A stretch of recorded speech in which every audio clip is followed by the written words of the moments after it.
लोगोफोर दिनैनि बे गुबुन मोनसे सर्ट आपडेट भिडिअआवहाय नोंथांमोनखौ आरोबाव बरायहरनाय थाबावबाय दे। स' नोंथांमोननिसिम आसा खालामो भिडिअखौ जागायनायनिफ्राय जोबजासिम नायलांगोन होननानै। एक्चुअली नोंथांमोनाथ' भिडिअनि टाइटेल एबा थाम्बनेल नायनानैनो एसेब्लाबो हमनो हाखादोंआनो जानांगौ दे लोगोफोर। लोगोफोर दिनैहाय आं मा भिडिअनि सायावहाय नोंथांमोननिसिम आपडेटखौ लानानै फैदों। थ' लोगोफोर आं दिनैहाय माखासे बर'नि मिउजिक भिडिअ आरो आबुं बर' सावथुनफोरनि सायावनो नोंथांमोननिसिम आपडेटखौ लानानै फैदों दे लोगोफोर। एक्चुअली लोगोफोर जायफोरा भिडिअखौ नायनो थाखाय इन्ट्रेस्ट मोनो स' बिथांमोना नायलांबाय थाबानो जाबाय दे लोगोफोर। थ' लोगोफोर फार्स्ट आपडेटआवनो दं जेबि फिल्म प्रडाक्शन इउटुब चेनेलनि गेजेरजोंहाय जे रिलिज जानानै थांनाय सायखं आबुं बर' सावथुननि पार्ट 1 भिडिअखौहाय नोंथांमोना सोर सोर नायखो कमेन्टनि गेजेरजों फोरमायहरबानो जाबाय दे लोगोफोर। मानोना लोगोफोर जोंहा बे सायखं आबुं बर' सावथुना रिलिज जानानै थांनाया सानब्रैयानो जाबाय दे लोगोफोर। थ' लोगोफोर बे सानब्रैसिमाव सोर सोर दासिमबो जुदि नायाखै अब्ला नोंथांमोनहा जेबि फिल्म प्रडाक्शन बा जाम्बि फिल्म प्रडाक्शन इउटुब चेनेलाव थांनानैहाय नोंथांमोना नायनानै लाहैबानो जाबाय दे लोगोफोर।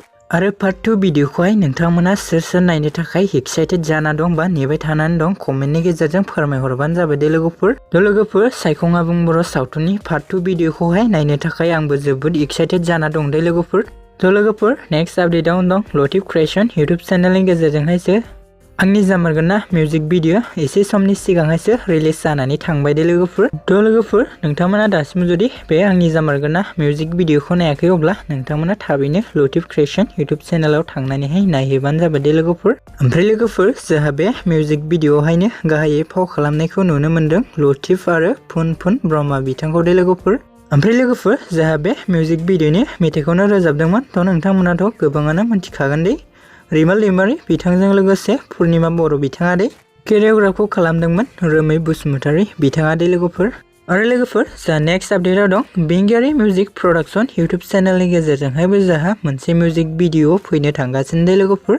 जाय मिउजिक भिडिअनि टाइटेलानो नायहरो दे लोगोफोर। एक्चुअली लोगोफोर जोंहा बे नायहरो मिउजिक भिडिअनि अफिसियेल टिजार भिडिअखौहाय बेंगियारि मिउजिक प्रडाक्शना माखासे साननि आगोलसो रिलिज खालामना होबाय दे लोगोफोर। जाय भिडिअआवहायनो गाहायै जों फाव खालामनायखौ नुनो मोनगोन नोंथांमोननि बयनिबो फेभरेट एक्टर बिथां सिमां सायनारिजोंनो लोगोसे फैसालि गयारि बिथांखौ दे लोगोफोर। आरो लोगोफोर जोंहा बे भिडिअनि रिलिक्स टिउनखौ होदोंमोन बिथां आलफिनस्टन बर' बिथाङा दे लोगोफोर। ओमफ्राय लोगोफोर बे भिडिअनि कनसेप्टखौनो होदोंमोन सोरां बसुमतारी बिथाङा दे। आरो लोगोफोर डिरेक्सन केरिय'ग्राफ खालामदोंमोन बिथां सोरां बसुमतारीयानो दे। आरो लोगोफोर बे मिउजिक भिडिअनि मेथाइखौबो रोजाबदोंमोन बिथां आलफिनस्टन बर' बिथाङानो दे लोगोफोर। लोगोफोर नोंथांमोना दासिमबो जुदि बे नायहरो अफिसियेल मिउजिक भिडिअनि टिजारखौ नायाखै अब्ला नोंथांमोना बेंगियारि मिउजिक प्रडाक्शन इउटुब चेनेलाव थांनानैहाय नायहैबानो जाबाय दे लोगोफोर। आरो लोगोफोर नोंथांमोना सोर सोर बे फुल मिउजिक भिडिअखौ नायनो थाखाय एक्साइटेड जाना दं कमेन्टनि गेजेरजों फोरमायहरबानो जाबाय दे लोगोफोर।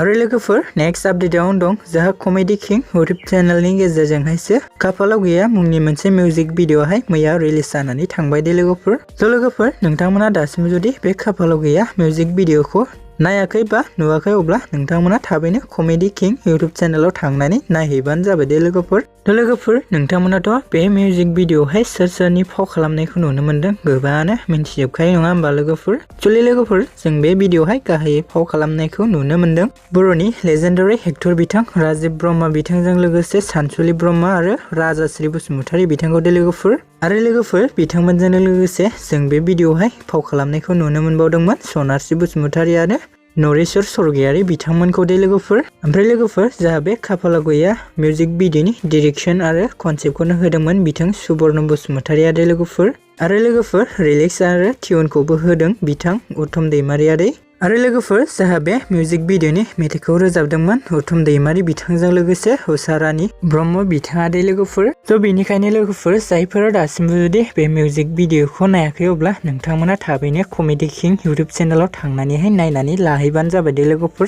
स' लोगोफोर बिदिब्ला दिनैनि सुंद' आपडेटआ बेखिनियानोमोन दे लोगोफोर। आसा खालामो नोंथांमोना भिडिअखौ नायनानै मोजां मोनदों। भिडिअखौ जुदि नायनानै मोजां मोनदोंबा अन्नानै भिडिअखौ खनसे लाइक आरो चेनेलखौ बेबायदिनो गोदान भिडिअफोरनि नटिफिकेशन मोननो थाखाय साबस्क्राइब खालामना लाबानो जाबाय दे लोगोफोर।